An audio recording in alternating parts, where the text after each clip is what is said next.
กศรัทธาจิตวิญญาณของบรรพชนลูกหลานล้านนาเฮากูคนฮีดหอยเฮามีมนสานสาบซึ้งตรึงใจปิงวังยมนานไหลผ่านการเวลาไหลแล้วบ่ย้อนมาสู่ภูผาป่าไพรเสียงเจนคนเท่าบักเก่าสร้างไว้จะมีภายสืบสานล้านนา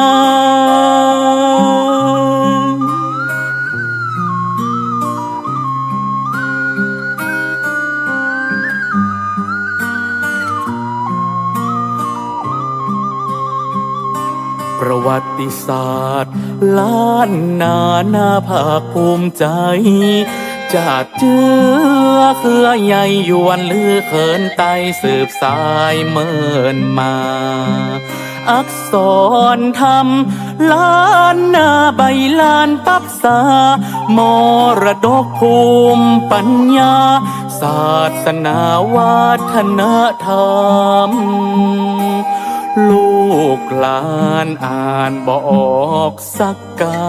ำความหูเลิศล้ำนับวันจะสูญหา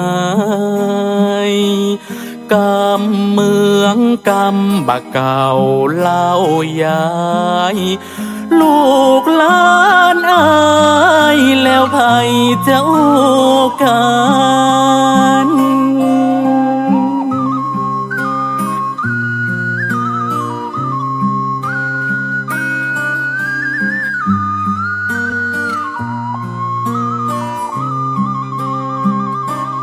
ลวดลายเส้นสายทักต่อ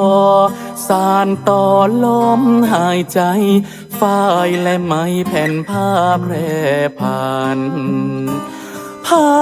เมืองหุ่งเฮืองเกยสำคัญเล่าวิถีชีวิตอันล้ำงามสื่อความหมายนุ่งสิ้นเก่าผมมวยเน็บดอกเอืองเข็ดมัมปืนเมืองนุ่งผ้าต่อยห้อยใจเสียงแล้วหนอป่อใจสักมึกขาลายตีนจอกจะเลือนหายไปจากแม่หญิงล้านนา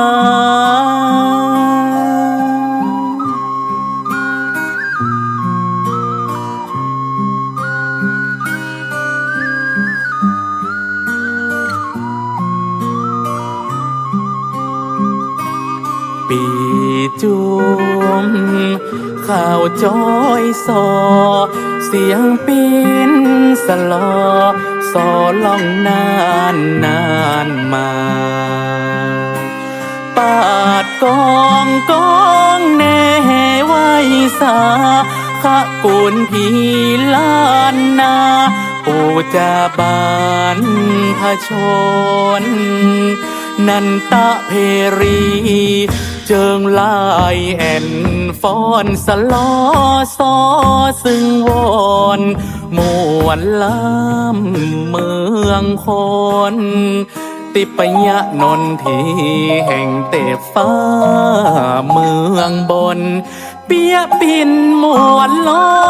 นรอคนสืบสาน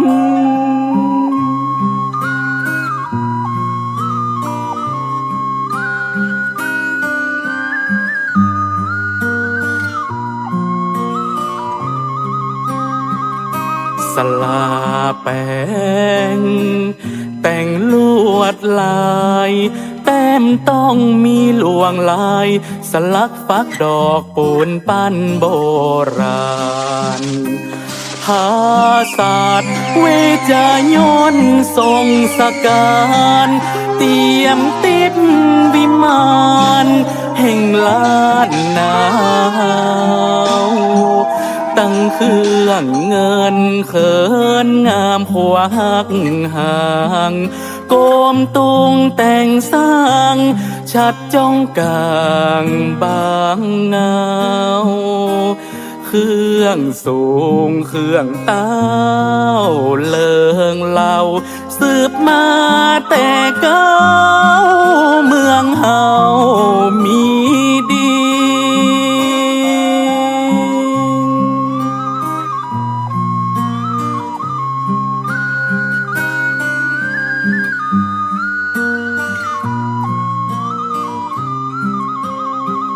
คมดาบกาหักษาบ้านเมืองเจ้าฟ้าพญาเฮืองสืบเต้นคำเลืองมิ่งสลีเอาเลือดเนื้อแลกมาล้านนานี้ลูกหลานเลนหลีดลีควรดีได้ภูมิใจแม่น้ำคงแม่น้ำแห่งศรัทธาน้ำใหม่ไหลมาน้ำเก่าไหลไปกลัวสุดเสียงแผ่นฟ้าน้ำตาไหลขอฝากไว้ในถิ่นล้านนา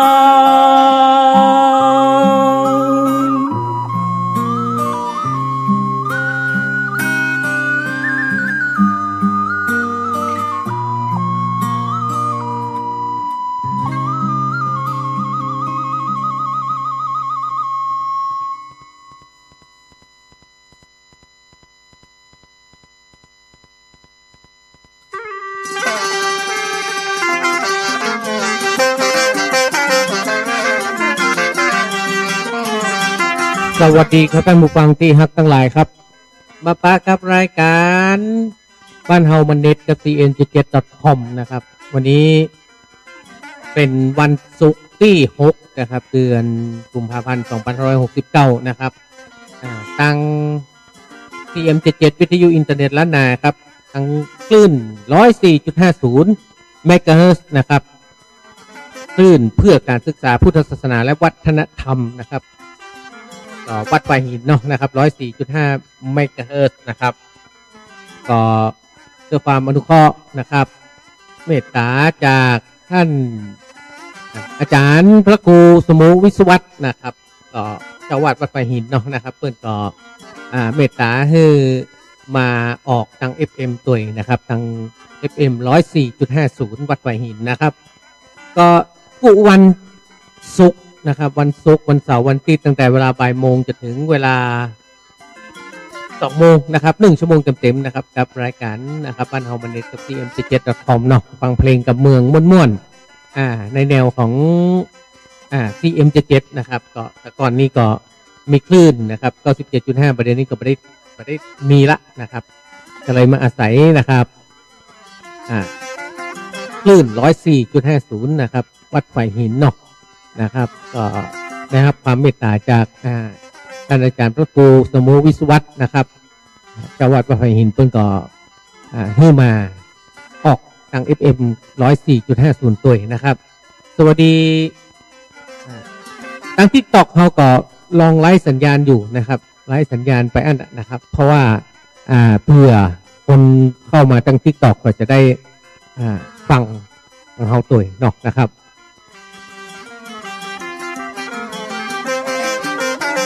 ช่วงนี้นะครับอากาศบ้านเฮาก็กำลังปิกมาเริ่มปันหนาวละครับปิกมาเริ่มที่จะฮ้อนมาพ่องละเนาะนะครับอากาศก็ช่วงเจ้านี่ก็จะมีเย็นพ่องนะครับแต่ว่าช่วงหลังๆมานี่ก็ประมาณสัก4-5 วันมานี่ก็หาดอกนะครับอากาศเริ่มอุ่นขึ้นมานะครับ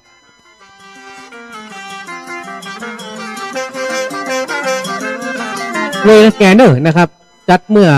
วันติดเนาะวันนี้เป็นวันศุกร์ครับละเตื้อแรกจัดเมื่อวันที่1นะครับเดือนกุมภาพันธ์2569วันนี้ปิกมาวันนี้วันศุกร์เนาะนะครับเพราะเขาจัด3 วันศุกร์เสาร์อาทิตย์ตั้งแต่เวลาบ่ายโมงจนถึงเวลาบ่าย2เนอะนะครับสวัสดีคนฟังทาง FM 104.50 เมกะเฮิรตซ์นะครับ CM77 วิทยุอินเทอร์เน็ตล้านนา www.cm77.com นะครับกับฟังเพลงกระเมืองกับม่วนๆนะครับวันนี้วันที่6เนาะนะครับเห็นเมื่อกี้วันแล้วจะมีการเลือกตั้งละนะครับเลือกตั้งใหญ่ทั่วประเทศนะครับเลือกตั้งสสนะครับเลือกนายกเลือกพรรคนะแล้วก็มีการเลือกประชามติในเรื่องของการแก้ไขรัฐธรรมนูญตัวนะครับมันมีบัตรสีเขียวบัตรสีชมพู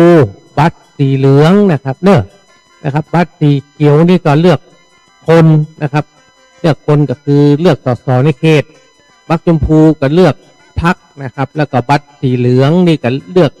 ที่จะว่าเห็นชอบไปเห็นชอบในการแก้ไขรัฐธรรมนูญนะครับก็จะไปนอนรับทับซิดกันเนอะตักตายกันปอหอมปากหอมคอ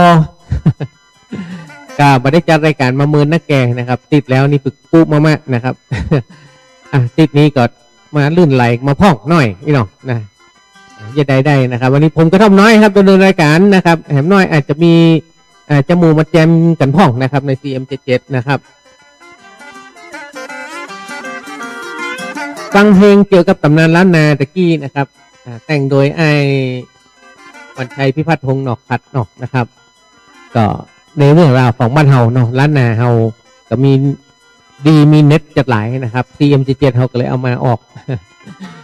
ฟังเพลงนะครับชื่อเพลงมังรายนะครับเพลงนี้ก็เป็นเพลงที่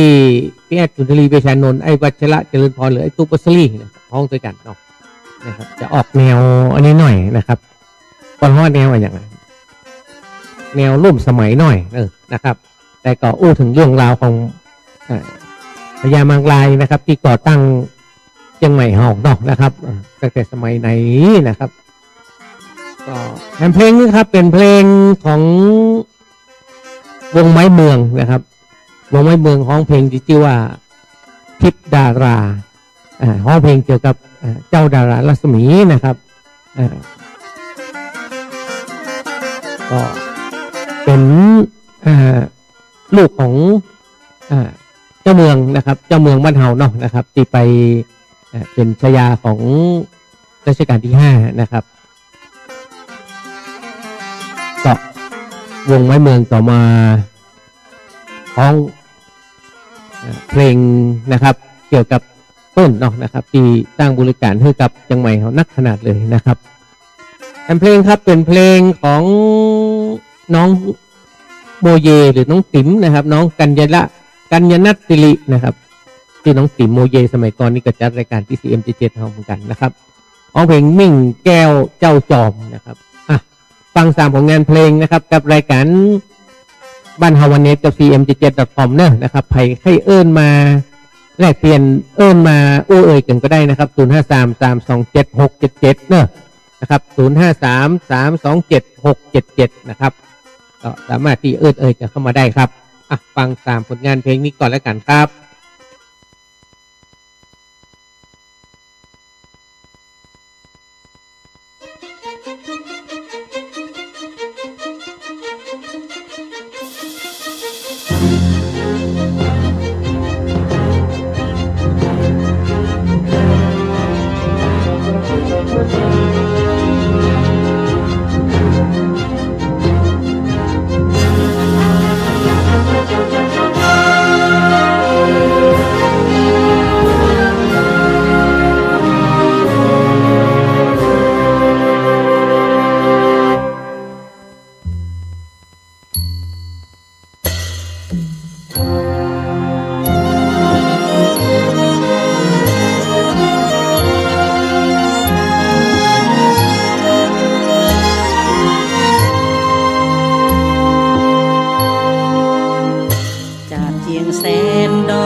ป่าไม้เรียบดอยล่องพามาสร้างอาณาเชียงใหม่แก้วกว้างสามกษัตริย์เจ้าตนบุญกว้างสามกษัตริย์เจ้าตนบุญกว้างว่า นี้ดีนัก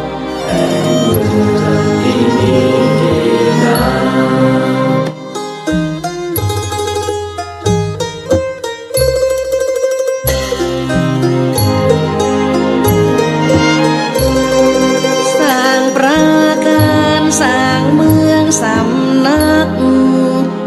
สร้างวัดใหม่มาตีค่า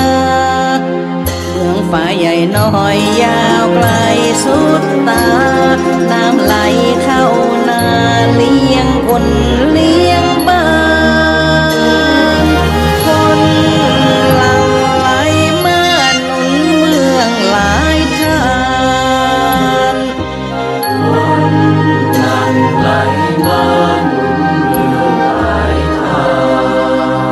เป็นเอกในล้านนาแคว้นนี้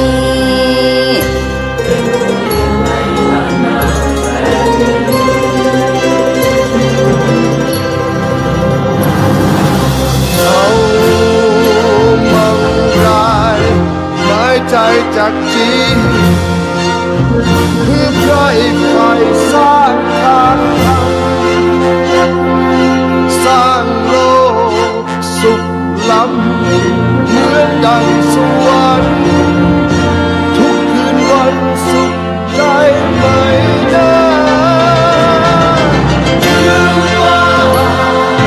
ทางไหนจุมคุณเก่งกล้าจุมเทราเรืองพระเจ้า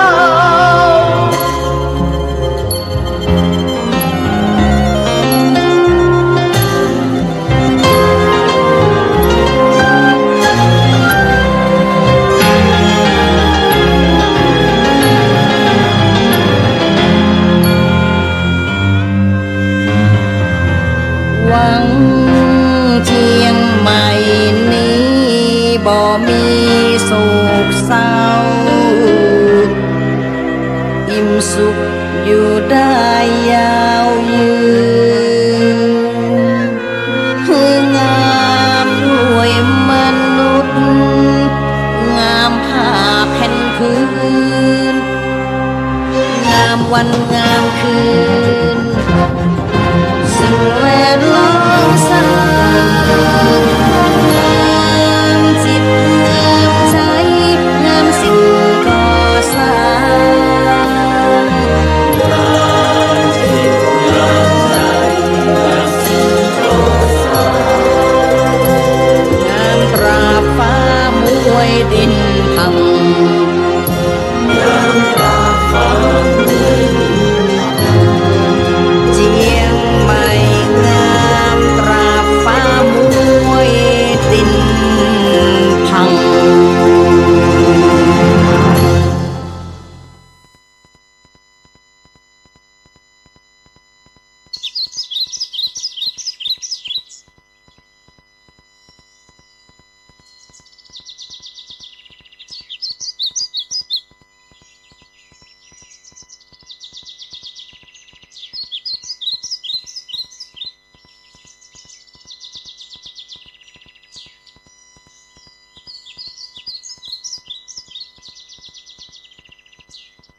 กราบวันทามเหสีย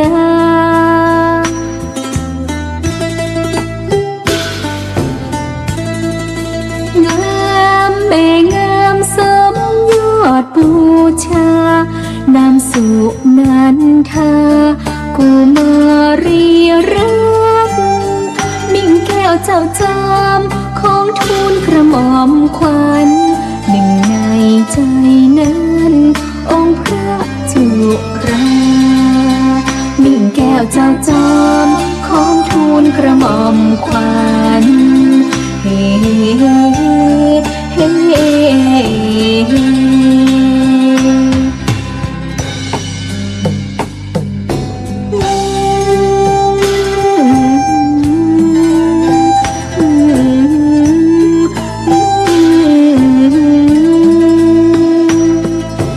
งามเป็นนั้นงามยิ่งใหญ่หลว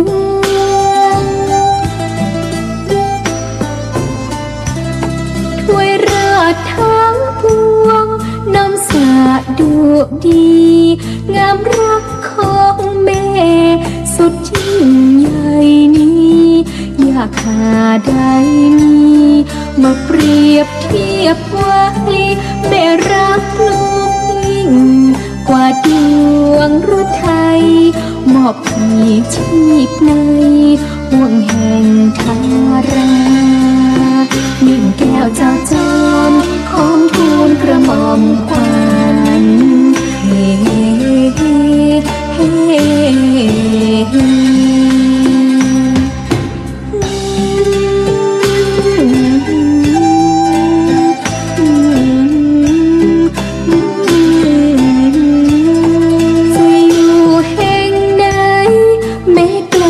สุดลา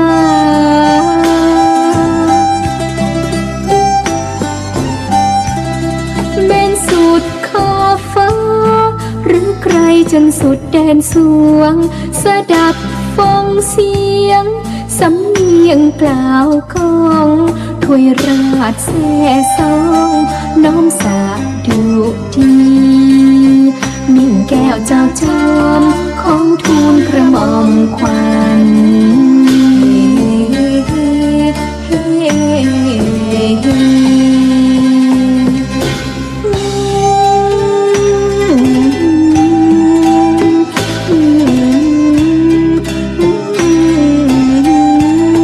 ขอดวงพระวิญญาณจงเกษมสำราญสถิตสูงใน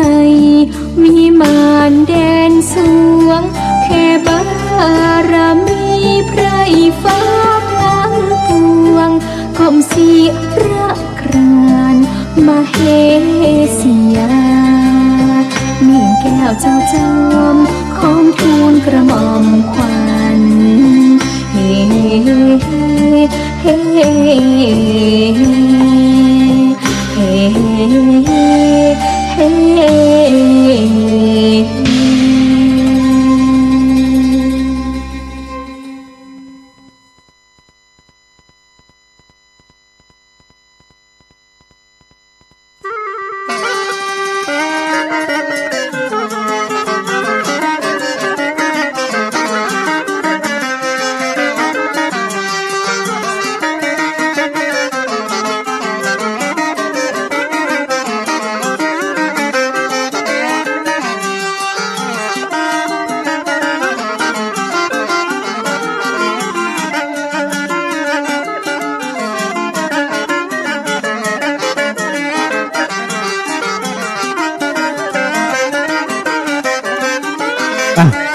ผ่านไป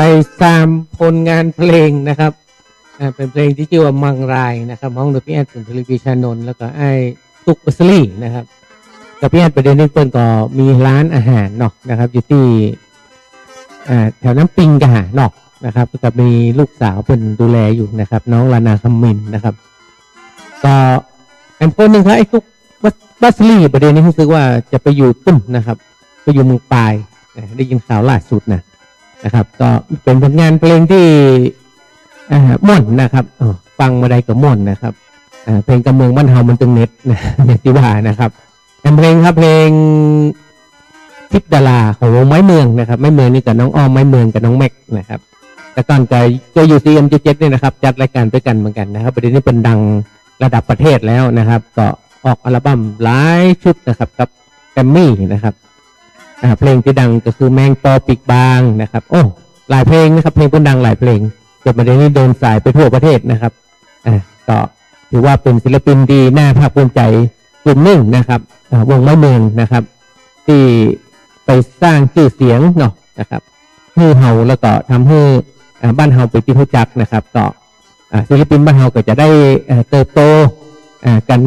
ต่อเนื่องกันไปเนาะนะครับน้องอ้อมก็นิสัยดีนะครับอยู่ไหนก็ส่วนใหญ่จะอู้กำเมืองเนอะน้องอ้อมนะครับไปที่ไหนไปภาคไหนก็จะอู้กำเมืองนะครับกำเมืองนะครับอย่างที่ว่านะครับถ้าคนเมืองมาอู้แล้วไผจะอู้เนาะนะครับอย่างประเดี๋ยวนี้กำเมืองเขาก็น้อยลงไปจริงๆแล้วเนาะก็ช่วยกันอนุรักษ์รักษาแล้วกันนะครับให้มันเน็ตนะอย่างว่านะครับCM77เขาพยายามจะย้ำในเรื่องของเรื่องราวของกำอู้กำจ่ากำเมืองเขาเนาะเพลงครับเพลงของน้องติ๋มนะครับน้องติ๋มโมเยกัญญรัตน์ศิรินะครับประเด็นนี้เป็นครูที่วิทยาลัย ครูนัดเดี๋ยวไปเจ้าวิทยาครูในมหาสถาบันไม่ใช่สถาบันแล้วก็มหาวิทยาลัยราชภัฏเชียงใหม่เป็นสาธิตนะครับโรงเรียนสาธิตนะครับเป็นครูละอ่อนนักเรียนนะครับก็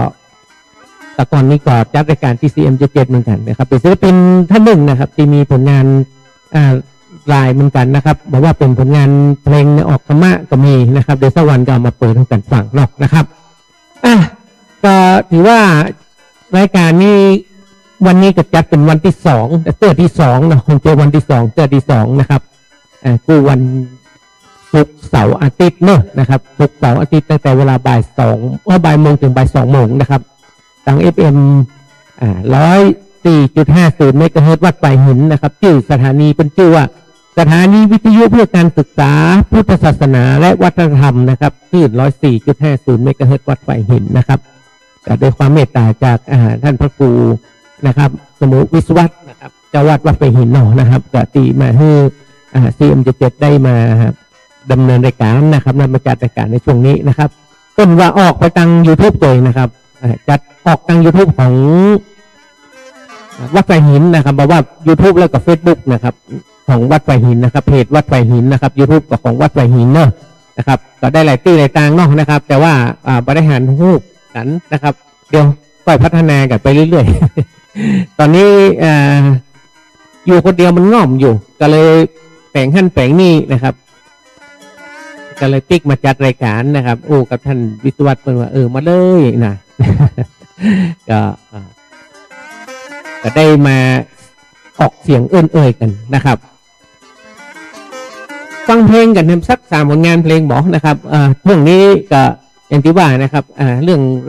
รายละเอียดต่างๆนะครับเรื่องราวต่างๆก็เดี๋ยวก็ทยอยกันมามาจ่ายกันเนาะนะครับช่วงนี้ก็เป็นช่วงที่CM77กำลังปรับปรุงอยู่หน่อยหนึ่งนะครับเรื่องของร้านนะครับที่เป็นร้านผัดไทย นะครับก็แปลงกันอยู่นะครับแต่กี้เสาแล้วทุกปนฮอดติดแล้วก็ยังเสียงต้มต่ำๆอยู่เนาะนะครับเรียนยังหมดแล้วดีเตื้อนะครับการเตรียมการก็น้อยลงไปหน่อยนะครับต้องขอสุมาภัยตัวละกันเดี๋ยวจะมีเรื่องราวต่างๆเข้ามาเนาะฟังเพลงเพลงม่วนๆนะครับเพลงบ้านเฮาถึงม่วนนะ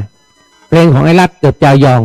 เพลงที่ชื่อว่าสอเจ้าสุวัตนางบวกคำเพลงนี้ก็ไม่ได้ฟังยันเมินหลังจากที่บริจัดรายการมา 4-5 ปีเนาะ5 ปีปลายเนี่ยก็เลยให้ฟังตัวแล้วก็เป็นพ่อแม่น้องคนฟังในฟังตัวนะครับเพลงครับเพลงของไอ้น้องปฏิญญาตั้งตระกูลครับเพลงที่ว่าสิ่งสุดท้ายนะครับแต่งโดยไอ้จรัญมโนเพชรนะครับไอ้น้องเอามาฮ้องเวอร์อีกนะครับเป็นว่าไอ้น้องนะครับเพลงครับเป็นเพลงของวงกินเอื้องเสียงซึงโดยน้องน้ำมิ้นนะครับเพลงกินเอื้องคืนไพรนะครับตามผลงานเพลงครับกับ CF กับรายการบ้านเฮามาเน็ตกับ CM77.com ครับ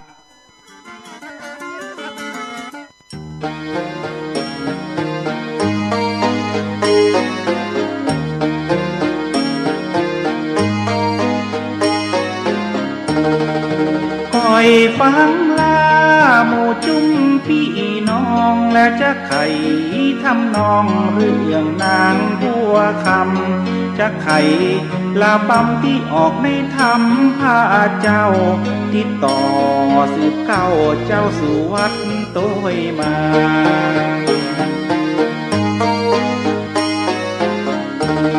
ผู้กันศาลา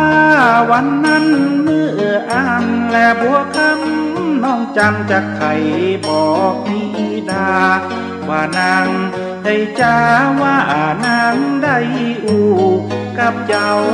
ปิ่นพวงสุวัตนอไทย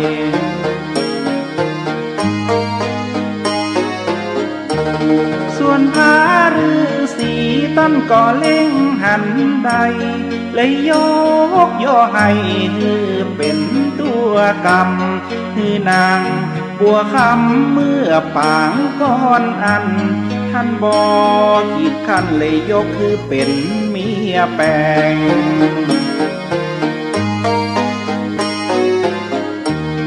พ่อกรรมแทรกแซงเตรียมแย่งก่อนเกียเกิดมาจากนี้เข้าตึงสองหากันท่านก็เลยปงปันอนุญาต ไทยเลี้ยงเจ้าพ่อไทยก็เหินเมินมา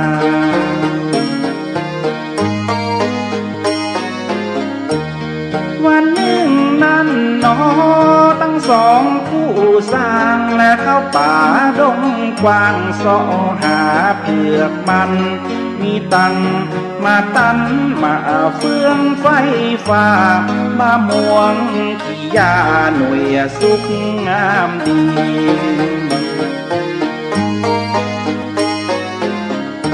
มีตังกล้วยเป็นดีสุกดีหวนมีบ่อละมวนลูกไม้หัวมันมีตังมาดันมาคุกกล้วยอ้อยสุกยายเป็นถ้อยตามหมูลิมตาม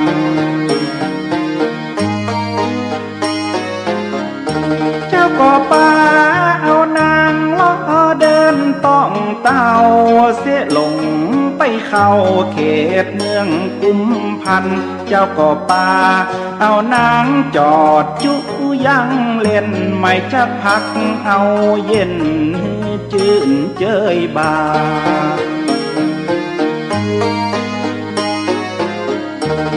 อย่างนี้นายพามผู้หนึ่งเดินต้องเต้ามาหันใส่เจ้ากับยอดวันตาท่านหลับอยู่ผาจุกก้อยเบิ่งยอกว่างามแต่หนอตั้งสองใจยิง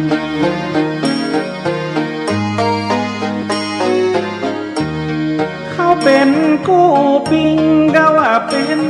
พี่น้องก็ว่าเป็นผู้สอนมันจะขานเมียมันพันสัตว์ตาหันน้ำเขียวหยอกเย้าผู้พันเท่ามันก็รู้ทันที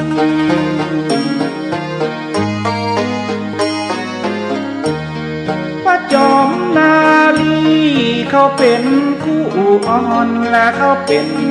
คู่ซ้อนสองคนผัวเมียกูจักขาผัวเสียเอาเมียเทียมข้างไว้ไปแนบข้างอยู่บ้านเทียมคู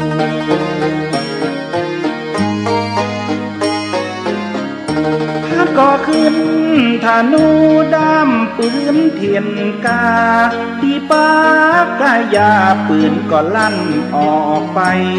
ถูกตัดหัวใจพระองค์จอมเงาก็ตันสั่งเจ้านาดน้องบัวคำ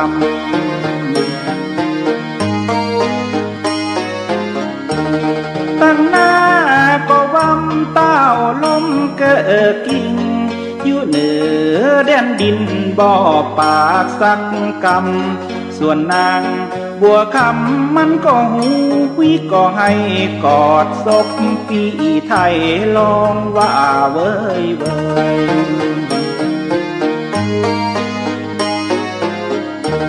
โอ้เจ้าพี่เฮ้ยโอ้ยเจ้าพี่เฮ้ยเป็นสันได้เลยมาเต้าตั้งยืนนั่งหันเล่มปืนปักอกพี่ไทย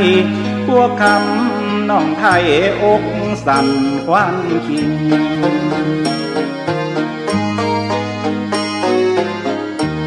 แข่งใจองค์ยิงฟู่จ้าผู้เฒ่าว่าลุงนี่เราเป็นผู้มายิงผัวหักเตรียมคิงของข้านี่เราถามผู้พานเท่าว่าเจ้าจะเอาอันใด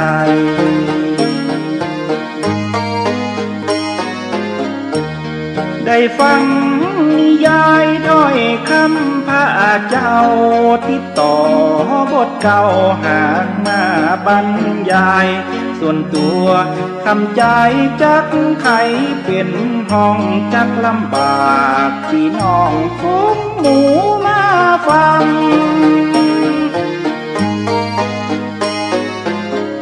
เลยว่า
เพลงมุ้ยเจียงตาเจียงใหม่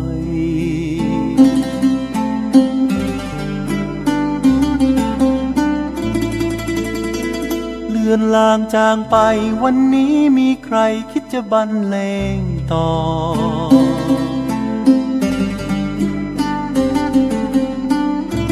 ซึ่งเคยเจ้าจำต้องลา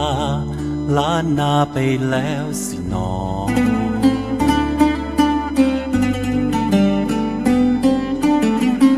ไม่มีคนเมืองไม่มีข่าวสอเสียงซึ่งจึงเสื่อมมน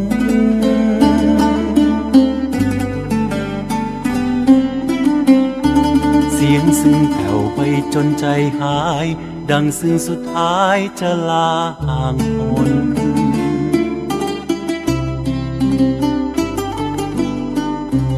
หรือสูญเสียคนจะฟังแล้วหรือซึ้งเจ้า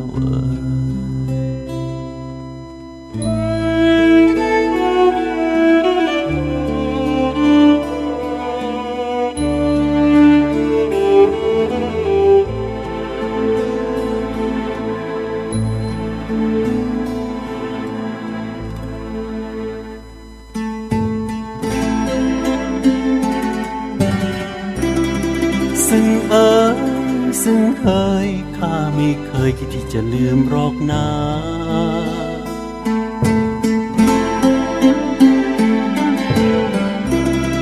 ซึ่งจงยอมมารับวาจาที่ข้าไม่เคยบอกใคร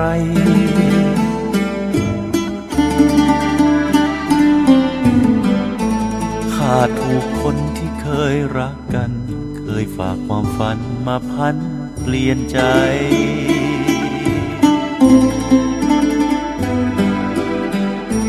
หากซึ่งฟังแล้วยังลาไปข้าจะมีใครดับทุกข์ในอกตรง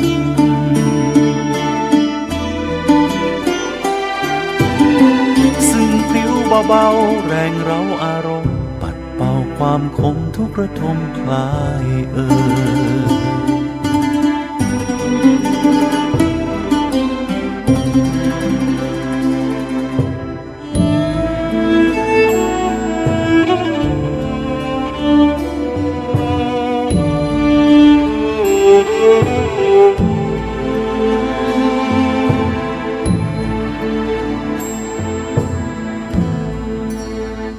วิญญาณเพลงสอบหักหอเอามันคืนให้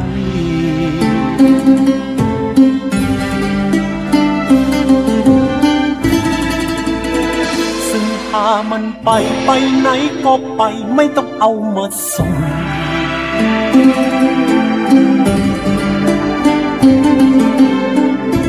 เพลงมุ้ยเจียงตาว้าวอนถึงตอนบรรเลงจะจบ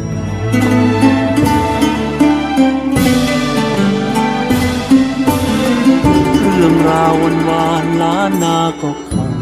เหลือเป็นเพียงแต่ตำนา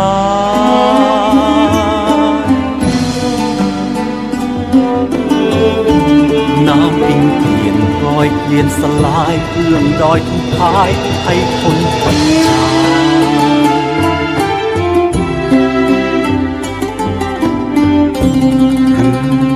ถึงร้าวรานจะลาลับ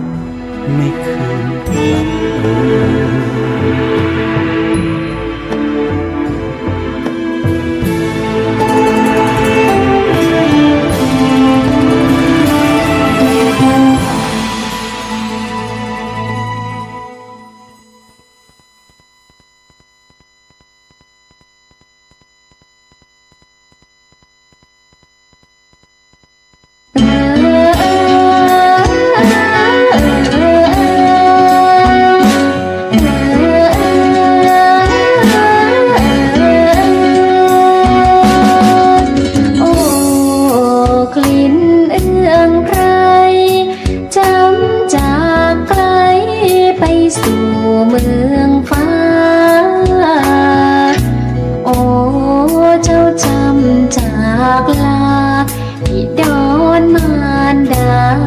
มุ่งมา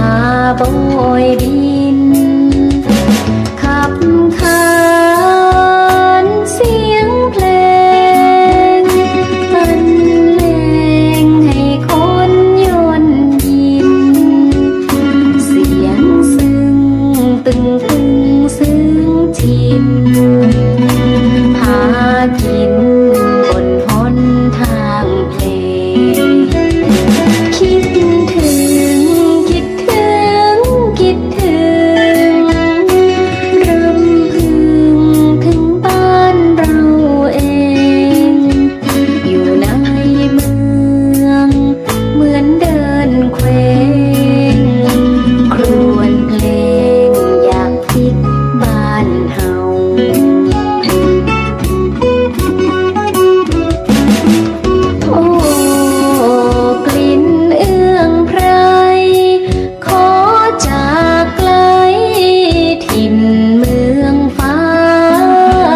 ำ3ผลงานเพลงเนอะนะครับเป็นเพลงที่เอามาเปิดให้กันฟังในรายการบ้านเฮามันเน็ตกับ CM77.com นะครับโดยผมก็ทำน้อยดำเนินรายการนะครับตั้งแต่เวลาบ่ายโมงจนถึงบ่าย2 โมงของวันศุกร์เสาร์อาทิตย์เนอะนะครับก็จะบอกต่อไปแล้วกันนะครับเป็นฟังเพลงกันนอกจากที่เรื่องนี้เป็นส่วนใหญ่จะเป็นธรรมะเนาะนะครับ 104.50 วัดไฟหินนะครับซึ่งส่งเสริมพุทธศาสนานะครับแล้วก็วัฒนธรรมนะครับเพื่อการศึกษาพุทธศาสนาและก็วัฒนธรรมนะครับ 104.50 วัดไฟหินเนาะนะครับส่วนใหญ่ก็จะเป็นเรื่องของราวของธรรมะนะครับวันนี้ในช่วงวันศุกร์เสาร์อาทิตย์ช่วงบ่ายโมงถึงบ่าย2ก็จะมีเพลงกันพ่องเนาะนะครับเพลงม่วนๆนะครับเพลงกับเมืองเรามันม่วนหลายเพลงนะ ส่วนใหญ่ก็บอกใครได้เอามาเปิดให้กันฟังเนาะนะครับมาให้บดีก็บอกใครได้ยินกันนะครับส่วนใหญ่ก็เป็นเพลงอย่างพวกนะครับถ้าเป็นคลื่นอื่นก็เป็นตามสไตล์ของเปิดเนาะนะครับแต่ถ้า CM77 นี่ก็ส่วนใหญ่จะเป็นเพลงกับเมืองนะครับเพลงซอเจ้าสุวัฒน์นางบัวคำนี่ก็ไม่ได้ฟังหมื่นแล้วก็อ้วนม่วนเนาะนะครับของไอ้รัฐเจ้ายองนะครับเป็นคนประสานเนอะนะครับไอ้รัฐนะประเด็นนี้ก็ให้ห่างหายไปไม่ได้อันออกผลงานเพลงนะครับเพลงซึ่งสุดท้ายของไอ้น้องปฏิญญาตั้งตระกูลที่ฮ้องนะครับไอ้น้องก็อยู่ที่ CM77 นี่แหละครับก็ขายผัดไทยคือร้านผัดไทยบ่าวละปูนนะครับ ก็เป็นคนว่าเป็นผัดไทยที่รสชาติล้ำเลยนะเป็นว่าอันน่ะ นะครับใครเข้ามากินกันมาเนี่ยนะครับที่ CM77.com นะครับที่สถานี CM77 ข้างเทคโนโลยีติ่นดอยนะครับก็มาได้นะไอ้น้องปฏิญญาก็อยู่เนี้ยนะครับก็เป็นศิลปินล้านนาท่านหนึ่งนะครับที่มีผลงานเพลงนักแก่นอกนะครับหลายเพลงนะครับแล้วก็แต่งให้นักร้องหลายท่านตัวนะครับเพราะว่าเป็นไปแอดสุนทรีไปชานนท์น้องอ้อมรัตนังนะครับน้องอ้อมรัตนังก็เอาเพลงไอ้น้องไปฮ้องหลายเพลงเหมือนกันนะครับนะครับโอ้เหลือพอเวลาเหลือกี่นาที4 นาทีไปมวยนักแก่ด่ะนะครับเพราะว่าเขาผู้ฟังเพลงกับนักหลายๆเนาะนะครับอู้กับนักก็เดียวก็จะใกล้กันไปแฮมฟังเพลงส่งท้ายด้วยเพลงที่ชื่อว่าเพลงอะไรอย่างซึงเสียงไหวนะครับนะฟังเสียงซ้อเสียงซึงเสียงสล้อเสียงซึงเนี่ยบรายกับถึงม่วนเหมือนอันนะครับร้องโดยแม่นิ่มพาลินีพจนสุนทรนะครับก็เป็นผลงานเพลงหนึ่งที่ต้นแต่งเพลงแต่งคนเดียวร้องคนเดียวนะครับก็มาฟังเพลงนี้แล้วก็คงล่ำลากันไปก่อนปะกันในวันพุธนะครับตั้งแต่เวลาบ่ายโมงจนถึงบ่าย2นะครับของวันศุกร์เสาร์อาทิตย์เนาะวันพุธวันเสาร์นะครับวันฮูวันติดนี่ก็จะมีการเลือกตั้งทำละนะเอาเป็นว่าส่งท้ายด้วยเพลงนี้แล้วกันนอกปะกันใหม่วันพุธครับตั้งแต่เวลาบ่ายโมงจนถึงเวลาบ่าย2ครับวันนี้โชคดีมีใจเป็นของผู้ท่านครับสวัสดีครับ